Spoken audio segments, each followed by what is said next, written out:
Ladies and gentlemen, may I have your attention, please?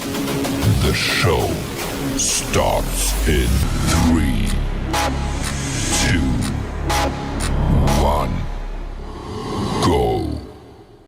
Good morning, CaneSport. It's April 6, 2022. I'm Gary Ferman, the publisher of CaneSport.com, joined as always by our managing editor, Matt Shodell, as we discuss the news of the day, presented as always by Life Wallet, where the time is now to take charge of your personal health. And Matt, it's a new day, and it was time for you to take charge of your destiny at the courthouse yesterday. You're back with us full time.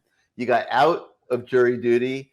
Spectacular work. I would, suggest that maybe it was the scowl that, you were giving the judge in the courtroom, except the judge wasn't in the courtroom when you were scowling, but you certainly did not come across as a guy that had any intention of staying there very long. And thankfully, they dismissed you.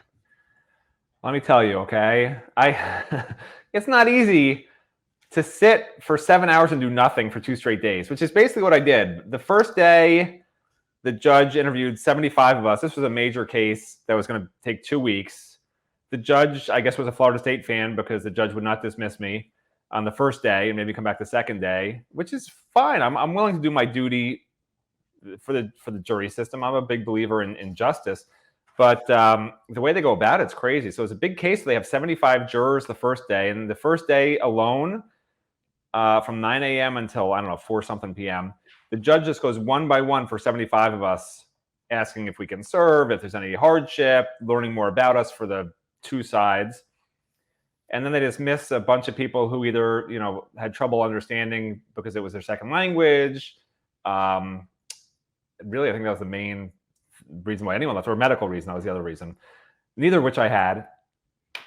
So we come back yesterday morning, and now it's the lawyer's turn to interrogate us, and it turns out that it was a medical malpractice case. I don't want to get into details. I don't know what I'm allowed to say or not say. I don't want to have to go back to that. Get us arrested. We're so I'm not saying anything else except that we got you out of jury duty. Yeah. So the only thing, so my wife's an OBGYN, and the only thing she's ever helped me with, because they don't help men OBGYNs. So this is the only thing she ever helped me with, was the fact that medical malpractice and doctors don't go hand in hand. There's an inherent bias. And being a spouse of a physician, they're never gonna want you on any kind of a jury that's deciding a med mal case, period. Because they know that doctors and their spouses think it's ridiculous, the amount of litigation that comes through on these doctors who are trained forever. You go to college, then you go to medical school for 4 years to be trained. Then you do what's called a residency for 4 more years, where you get paid nothing. $30,000. My wife was paid $30,000 to $40,000 for her 4 years of residency. This is after paying a ridiculous amount of money for medical school after college. This is 12 years of training, and you're trying to help people and save people with the knowledge you've built up over these 12 years. You're trying to help humankind. I guess you can't say mankind anymore. You're trying to help humankind. And something happens. Something doesn't go right sometimes, or somebody thinks there's something in the chart that shouldn't have happened, and there was a bad outcome because of that. And then all of a sudden, everyone's getting sued. I'll tell you this is true. OBGYNs in South Florida do not cover malpractice insurance, because all that does is make people want to sue you. If you have malpractice insurance, they're just going to keep suing you all day long, because you have the insurance, and the insurance will pay out. You just have to protect your own assets. That's what every single OBGYN in South Florida does. You can't afford malpractice. Malpractice insurance costs over $100,000 a year, okay? Just for the insurance. Because if you have it, you're going to end up paying a fortune. It's going to happen. And it's no fault of these doctors. I don't know the specifics of this particular case, but in general, a lot of these cases are frivolous. It's just, that's how I feel. Well, that's why I was dismissed, because of what I just said right there. Nowhere near that case. He's texting me from the courtroom like, man, I thought standing out at Miami practice for 3 hours was hard. He's like, this is brutal. I would rather sit and watch Kirby Freeman throw passes for 8 hours than sit on that bench and do nothing for 8 hours. All right, well, we're here to talk about the news of the day, so I'm going to catch you and everybody else up a little bit on what you missed by not being out of practice yesterday. And You know, a lot of it is the same as we've been reporting on, but there was one thing that stood out to me yesterday, Matt, like crazy, and that was Ja'Cory Brown. I mean, you and I have been talking about it all spring. Hey, coincidence? The first practice I'm not there, he gets nervous. Listen, I talked to him a lot in high school. He gets nervous when I'm around, man. I got to stop going to practice, Gary. I think I'm just going to have to be remote from now on. Yeah, we'll send you to the courthouse every day. But no, like, you know, we've been watching obviously the whole spring, and I'm telling you, I'd say 75 to 80% of his passes that I've watched were all high and outside and off target, and you know, you could see that he has athletic ability, but where the heck are you going? You could see he has athletic ability. I'm not trying to distract you. I'm going to get to that. Continue. You know, I'm going to get to that in a minute, but because we got a funny viewer comment on that. But anyway, no, like, he's been a little wild throughout spring practice, and yesterday, I mean, like, Matt, every single throw it seemed like it was on the money. And in the 11-on-11 period, had a nice scramble and had a couple other completions, and Ja'Cory Brown looked like a real potential college quarterback yesterday in practice. And I was concerned a little bit the first few weeks. So maybe it's a sign that he's settling down, and it's a sign of the good things to come ahead, because they need these quarterbacks to play well. Because I'll tell you, there is no guarantees on guys staying. You know, right now it looks all rosy with Tyler Van Dyke and Jake Garcia, and everything looks hunky-dory. Tyler's going to go out there. He's going to start this year, which I think now has become unquestioned. He's going to have a great season. He's going to go into the NFL, leave the job for Jake. That's the perfect plan. But, you know, we don't know that the perfect plan is going to play out as perfectly as we think it will. And it matters how Ja'Cory Brown's doing, because a year from now, he might need to play. And so to me, that was the greatest development of practice yesterday. And then the other thing I wanted to report was, you know, we have spent so much time talking about Avante Williams and James Williams, and everybody knows about Cam Kinchens is sitting there on the side, and will be back in the fall and all that. But let me tell you something. There's a safety that's been making noise this spring that we really haven't talked about a whole heck of a lot. That's Brian Ballum, who very quietly is developing and responding to the coaching he's getting and becoming a pretty good safety. And he might be able to help them this fall. So let's not forget about Brian Ballum when we talk about the safety position here, because he's doing very, very well. There also was some shakeup on the offensive line, but it's nothing to make too much of. I mean, what really happened was Justice Oluwaseun,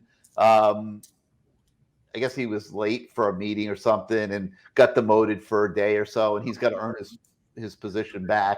So he was down on the depth chart for yesterday's practice. I don't think it'll be very long before he's back up, because he's been one of the best performers on the O-line this spring. Well, so, I mean, the first team guards were Jalen Rivers, and on the other side, I guess, was Usman and Logan. And Logan might be the kind of physical guy they need.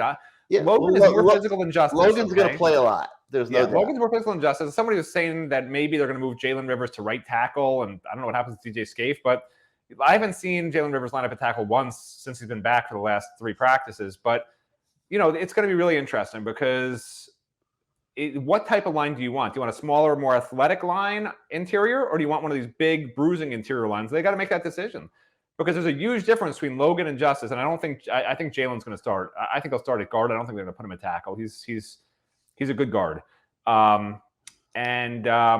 You know, it's going to be very interesting. I think he'll be the left guard. Which direction they go. And I still think they will take another offensive line transfer or two. I really do. 100%. Obviously, John Dennis, but I think there might even be one more. There's going to be a lot of linemen come in the portal, and they will be looking very closely at everybody who goes in the portal now on the offensive line, defensive line still, certainly linebacker, maybe receiver if there's a stud receiver. And it wouldn't even shock me. I mean, it's as crazy as it sounds. Mario Cristobal's trying to win this year, which is great. I guess you try to win every year, right? Why not? So maybe even another running back, because let's face it, there's not an experienced veteran bigger back on this roster that I think that they think can be that guy.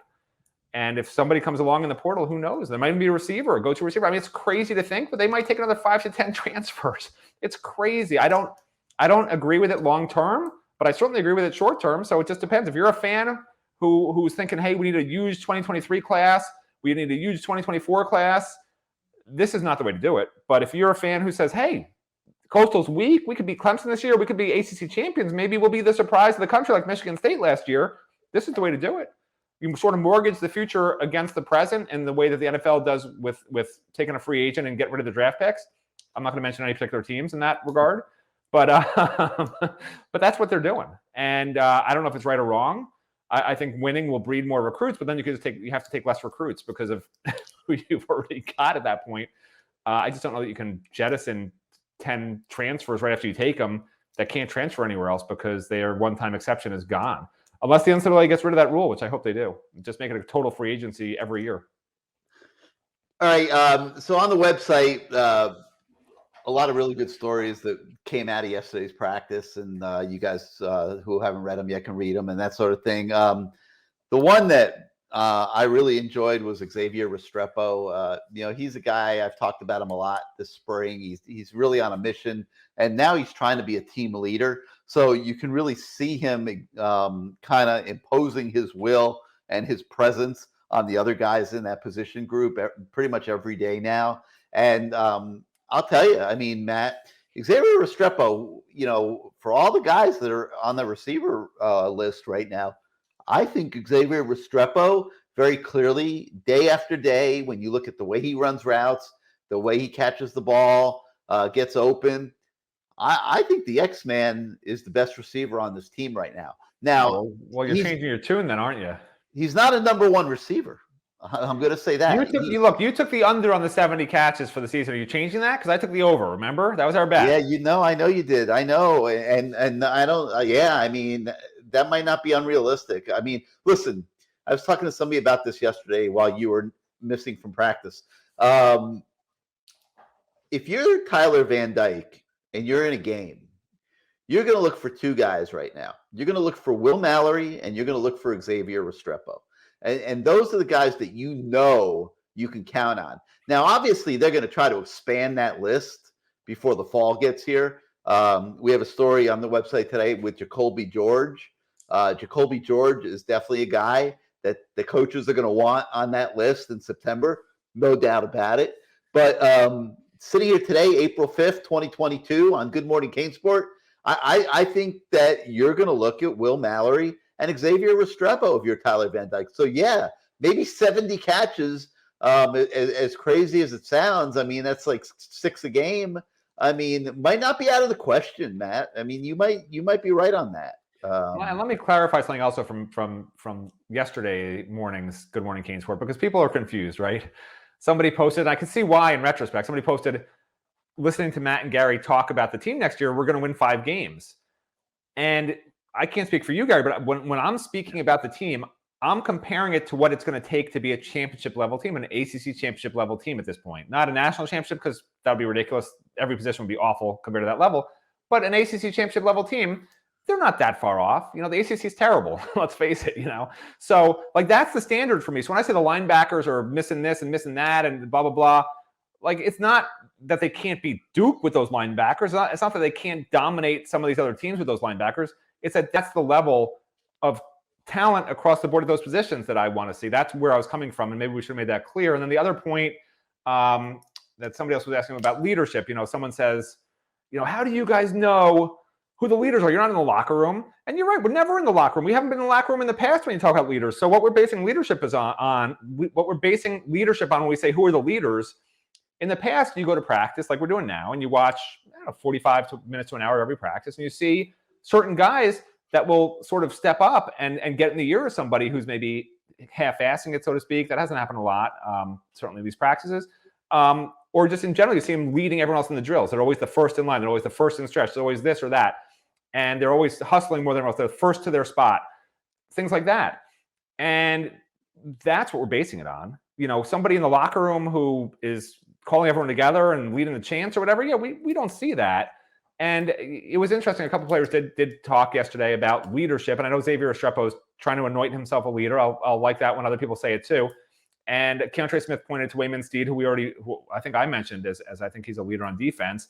But again, we don't know. And the point is, we haven't seen it on the practice field. In the past, you'd see De'Ara King doing things like that. You'd see, you can go down the list of guys last year. Certainly, Amari Carter was one of them. Gil Frierson was one of them. And I think he still can be this year. He seems a little quieter this year for some reason, but last year he was certainly one of the leaders. So, those are the kinds of guys that you could see last year on the practice field were leading. And that's what we're looking for this year. And I think the players still got adjusted to the coaches and maybe are a little hesitant, like still feeling it out in some respects, which is maybe why we haven't seen it. But whoever posted, well, you're not in the locker room, you're right. We're definitely not in the locker room. If we were in the locker room, we'd be banned probably for life from the facilities, and I'd be a career juror at Miami-Dade courthouse.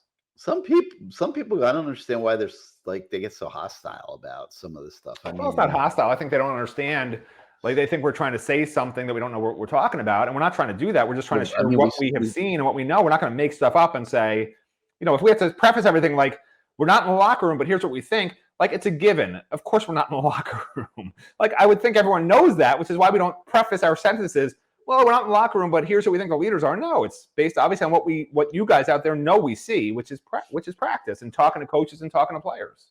Well, I mean, we certainly haven't suggested anything like 5 wins. That's number one. Number two, I would say that if you went and talked to Mario Cristobal, he would be the first to tell you that they have a lot of work to do and they have a lot of places where they can improve the roster. So we're not predicting 12-0 either. But it's funny, Matt, because you bring up the viewer comments and they run the gamut. And you were joking a minute ago about that picture of the horse behind you that I still think we should be replacing with this. But that's a work in progress. But we got a comment that came in that I thought was kind of funny. And Shane Bartley says that to tell me that I should shave my head and you'll take the picture down during the show.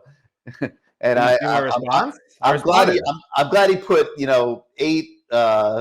8 laughing with tears emojis. Yeah, none of them have any hair on them. The emojis. Yeah, that's very true.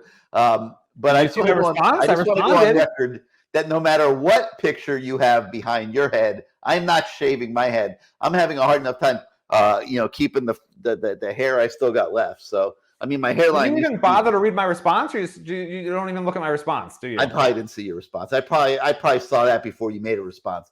But no, I'm definitely not shaving my head for sure. But what was your response? I responded something along the lines of, that's a deal, but when Gary shaves his head, I'm actually not going to take down the photo, something like that, or take down the picture, something like that. Well, we don't have to worry about it. I'm not shaving my head.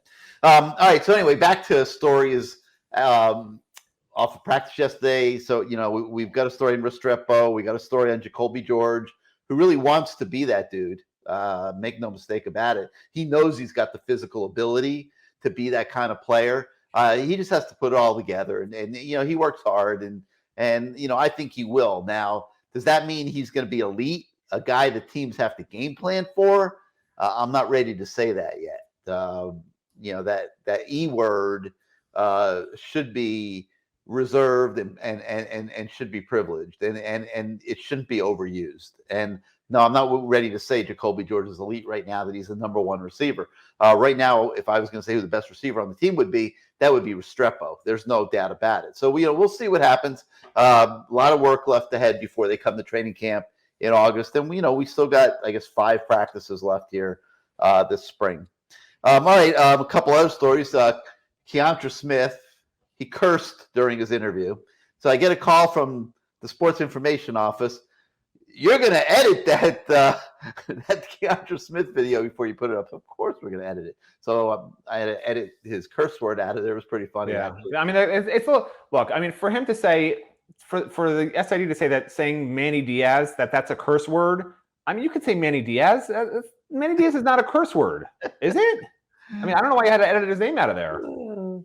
Well, the guy, yeah. I mean, but Keontra's doing well. He's responding well to the Charlie Strong coaching, and he was very funny today. And it really was a casual slip of the tongue. It wasn't a big deal, honestly. I don't know that I would have edited it out. I don't think anybody's if I say, oh shit, Matt, come on, man, you can is anybody offended by that? No, it wasn't really that big a deal, but they wanted us to edit it, so we edited it. And So the PG-rated Keontra Smith interview is on the website. And, the best was for those of you. Listen, I think Mike Pinckney was still in the era when you can video and post on the internet fairly easily. He was, but I don't think anyone ever did, because he used the S word, which I'll call it. You said it out loud, but I'm more aware there's nothing wrong with it. There are young viewers that don't need to be repeating your horrible language around their house. Where did you hear that, son? We're not on commercial TV. We're not on over-the-air television. Where did you hear that word, son? I saw it on Good Morning CaneSport, Daddy. I don't need that, okay? Yeah, that's not for me. But like, if I say, oh shit, I screwed up or whatever, like that's not like Mike Pinckney used the S word like an adjective, and he peppered it throughout all of his press conferences. That's not a joke. That's why you don't really see any long length Mike Pinckney press conference. Nobody ever told him. It's not a real, it's not really a word you should use. It's almost like somebody goes, he just uses the S word instead of, how when you're talking, you go, and then he goes, S word and S word. Like, I never said anything like it. I loved it. One of my favorite interviews ever. Mike Pinckney with the S word.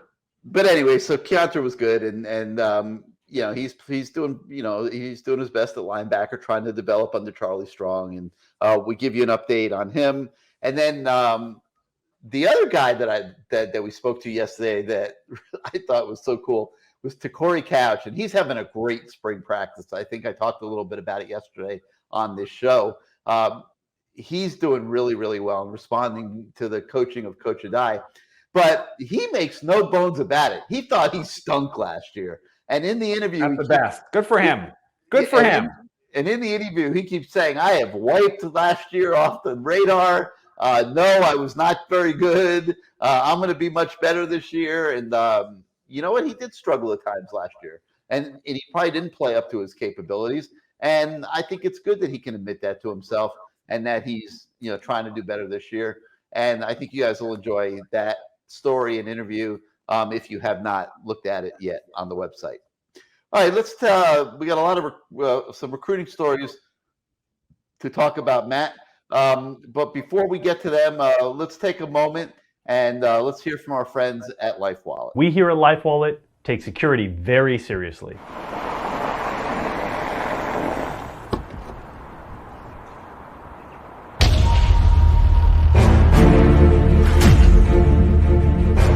Our data security team is working constantly to make sure that your data is not accessed by anybody who you don't authorize. Hey, what's up, man?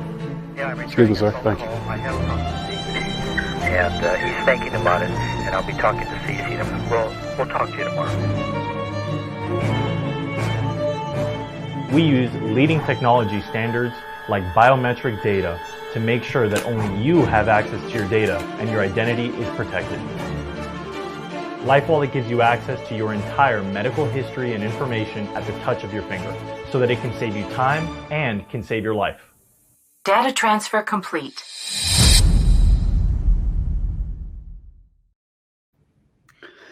All right, let's move on to some other stories on the website this morning. The typical parade of recruits coming through Green Tree. I mean, it's funny. You almost need a roster every day.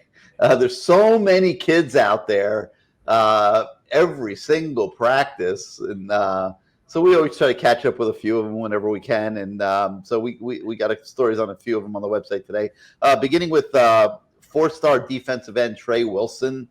He visited on Tuesday with his dad. He's got a whole lineup of schools on his radar, Matt, but it was pretty clear Miami is going to be one that's going to linger with him for a while, and then he'll be considering the Hurricanes. Yeah, so all these recruits, they don't all say the same thing, but they all do the same routine, which is the coaches say, show up at 7 a.m, you can sit in on the meetings, then they go to practice with the team, then afterwards they have more position meetings or individual meetings that they can sit in on. Then after that, they can do a tour of the campus, a photo shoot, then they meet with Coach Cristobal. I mean, it's like, this is, we sort of learned after talking to tons of recruits, this is just what they do. And it's a great system. In one day, these recruits who come from all over the country, really, to take these visits. I mean, these aren't just Florida kids, these are Texas to California and everywhere in between. They get a really good sense of what Miami's about, and they seem to love it. So yeah, we're not hearing too many kids say that they didn't love it. Well, yeah, but it's sort of par for the course. Look, I've been doing recruiting for way too long, and no kid ever says, "Oh, I hated it," or "Oh, it was terrible." There is once in a while they're like, "I didn't love it," or something like that. It'll say one thing that's not great about something. So that's par for the course. But there's a level, I would call it the Don Solinger level of excitement versus the Randy Shannon level of excitement. Okay. Randy Shannon is not an excitable guy. He's just like normal, low key. If he's excited, you can't really tell, but he says some nice things if he's excited. Don Solinger, when he's excited, it's like, oh my God, it was the greatest thing ever.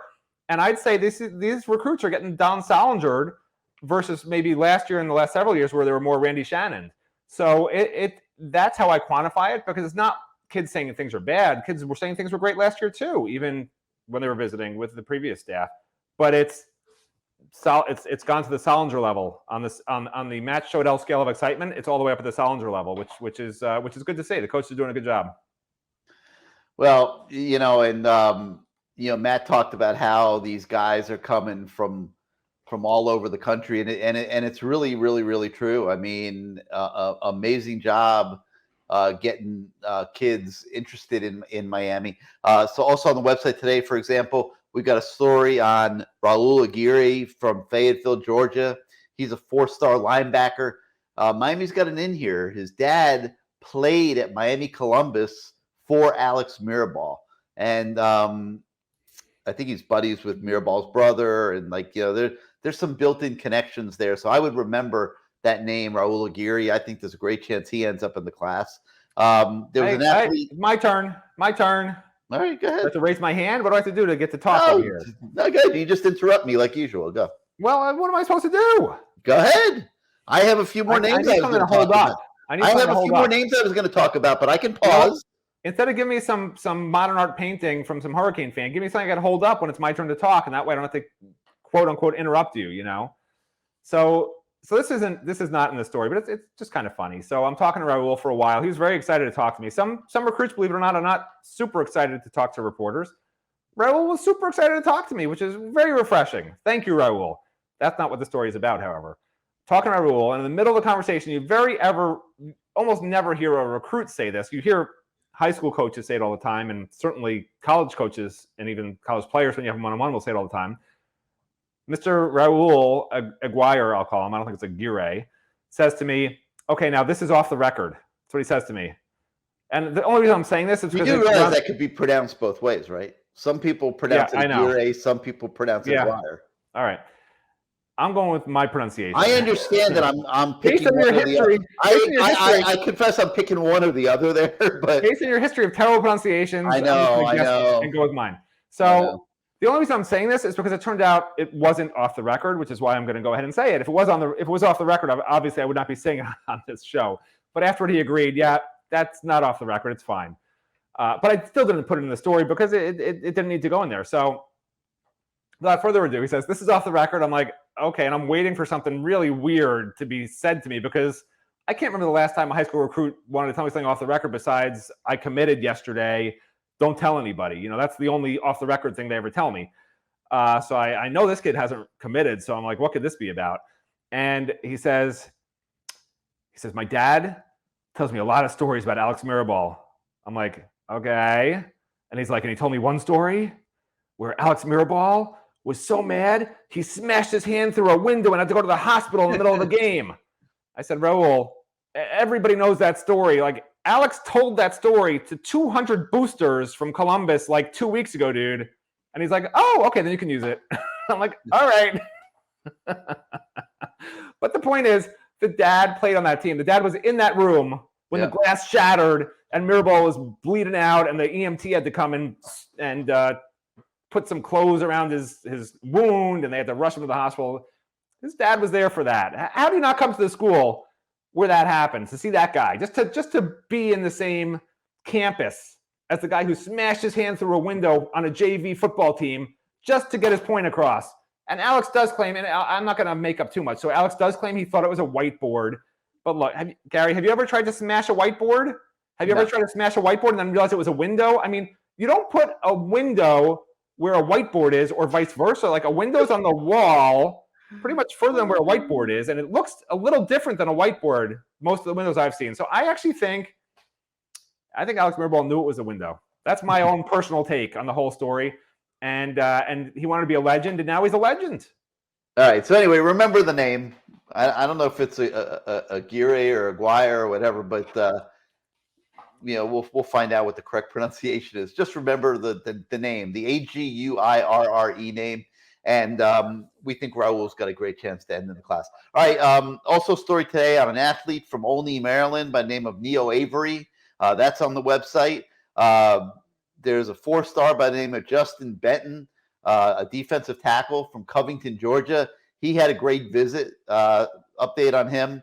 And then there's an update. We've been talking about how great this running back class is in 2023 in recruiting with Mark Fletcher and Richard Young. Well, the guy that might be the best of the three is a kid from Orlando by the name of Cedric Baxter.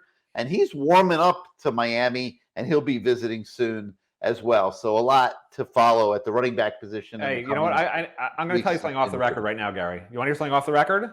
Off the record. All right, this is off the record. I'm not replacing that painting, and this is a crocodile, okay? For those of you that saw me scratch my back and it showed up, it's not a freaking alligator. I don't want to hear about it. Look up Lacoste. It's a crocodile. It's a famous crocodile. It's the Lacoste crocodile. That's off the record. I don't want to hear anything else about it because it's not on the record. But those are my 2 facts that I know for sure. You just figured you'd throw that in before we finish. Listen, for people who say I don't know what I'm talking about, those 2 things I know about. I'm not chasing the painting, and that's a crocodile. Those are undisputable facts. I may not know anything about the Hurricanes football team according to the rest of you out there, but those are 2 facts that I do in fact know for sure. Off the record. All right. Well, now that Matt's gotten that in here under the wire, that's going to do it for today for Good Morning CaneSport. We thank you guys for waking up with us once again. We'll be back tomorrow.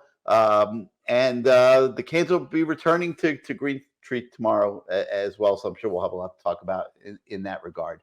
So for Matt, I'm Gary. Thank you for joining us. We'll see you tomorrow.